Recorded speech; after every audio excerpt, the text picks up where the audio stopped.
What is your biggest challenge growing pumpkins? Probably the pests, followed by the weather. The deer really, they're a pain in the butt every year. Really bad over here.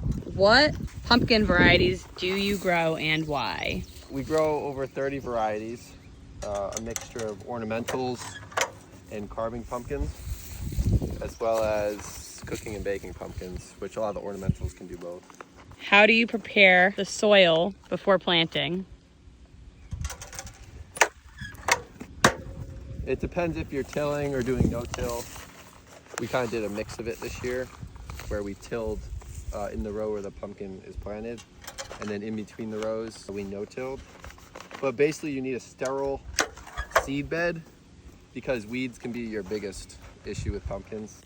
Weeds will choke out the pumpkins as well as not let them breathe. There needs to be airflow and you'll just have a poor yield.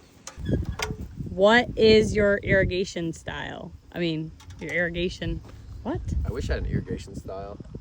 We just hope for rain. The pumpkins are pretty hardy. We've gone through droughts. We've almost lost the whole crop before, but they'll hang on. And usually our average rainfall is enough to produce a good crop. The next question is if we do direct seeding or transplants. We direct seed, obviously. You can see here. They take off well. The amount of pumpkins we do transplanting would just be too much work for what it's worth. How do you handle weed control? Basically a combination between you can cultivate, you can spray, you can even burn the weeds. But the main thing is just getting on it early because once the pumpkins are vining out, it becomes really tough. We even have hoed by hand too. What soil amendments do you use? Well, it depends on your ground, and I would definitely recommend getting a soil sample before you plant. Our ground is high in phosphorus. Really mainly just nitrogen we've used this year. Urea and potash is what we've been doing. How do you manage the pests? Well, the deer we really haven't figured out. We've tried pretty much everything with the deer, and if They've outsmarted us every time. Yeah, if they want it bad enough, they're gonna figure it out. Basically, for the deer, like a double fencing method, they can jump high and they can judge that well, but they can't judge a gap well. So if you have two parallel fences, that seems to do a good job. Electric woodchucks can cause a lot of damage. So just keeping an eye out and keeping the woodchucks out of the patch. We have tons of rabbits around here, but they really haven't been that much of an issue. What about insects? Squash bugs, vine borers? Insects are tough, they'll wipe you out.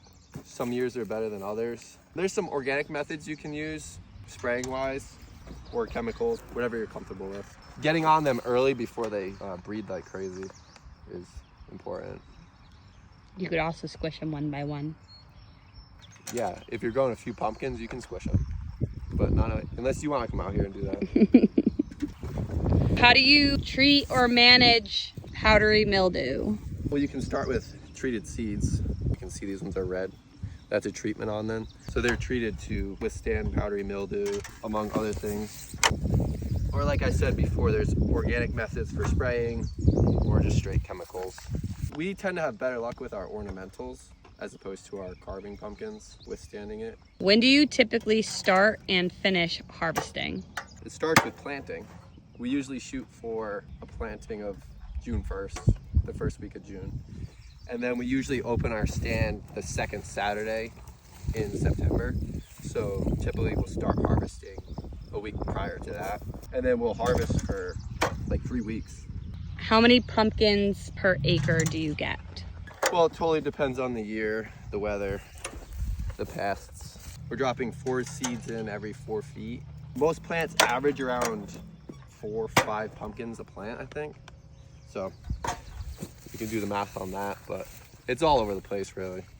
It's a lot of pumpkins. And how many acres do you usually plant?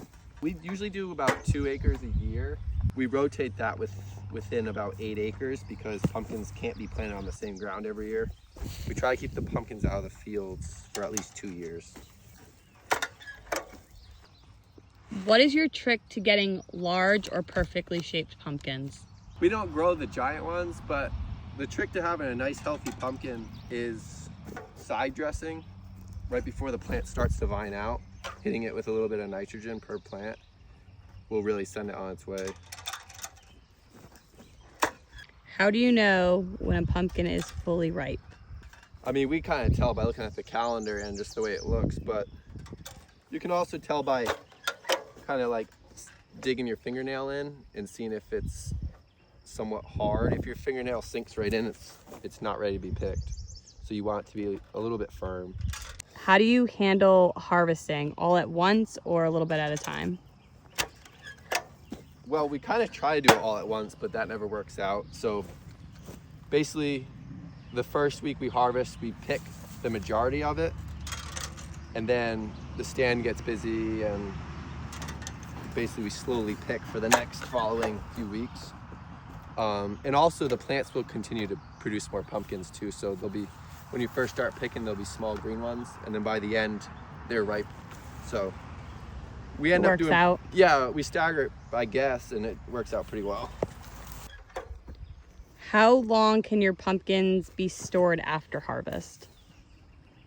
If you keep them in a dry, well-ventilated place, a long time. We've had some people with our smaller varieties or gourds, like we were at your grandparents over the weekend, and they still had pumpkins from last fall.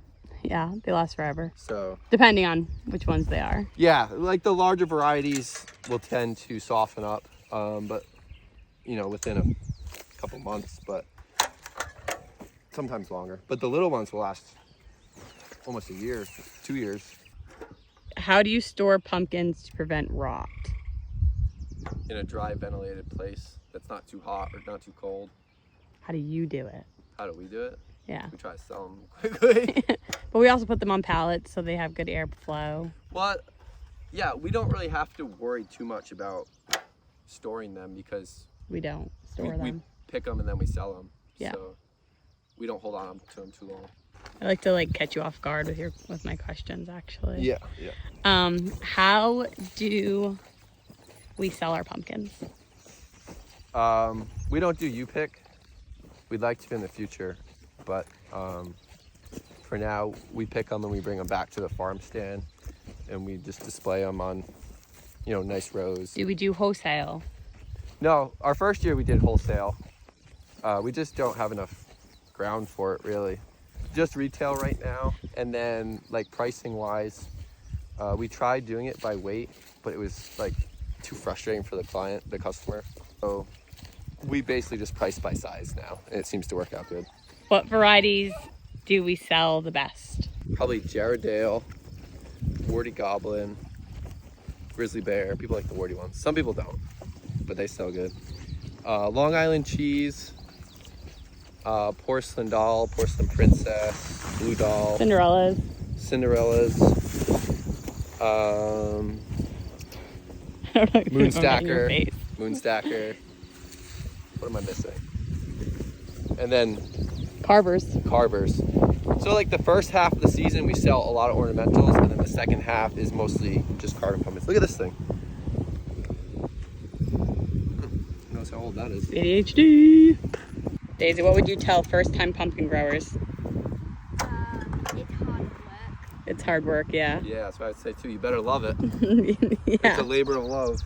Do you use cover crop or crop rotation? We do rotate, and then as far as cover crop goes, you want to use a winter rye after harvest, which is tough with pumpkins, especially when you're in the middle of selling them because the days start getting real cold. So you got to get that rye in quick. Have you had climate-related problems? Oh yeah. I think last year was our first year that was like somewhat normal. The first year was wet. The second year was an awful drought. We almost lost the whole crop. And then between that and then just hailstorms, high winds. One year the winds knocked all our corn over. Every year brings something new. Do you have to pollinate these pumpkins? Yes, not like me myself, but we have honeybees.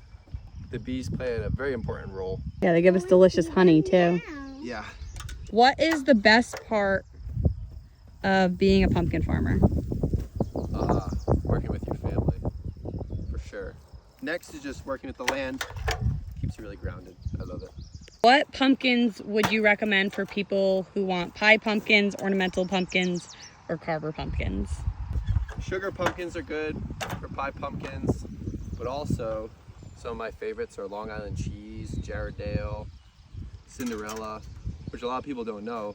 They're also our ornamental pumpkins, but they're some of the best for cooking and baking. And then ornamental, you know, the crazier the looking, the better, I guess. The warty ones, the colorful ones. And then carver pumpkins. Basically like a large, a medium, and a small carver pumpkin. So there's something for any budget. Something for everyone at Randall Farm. Yep.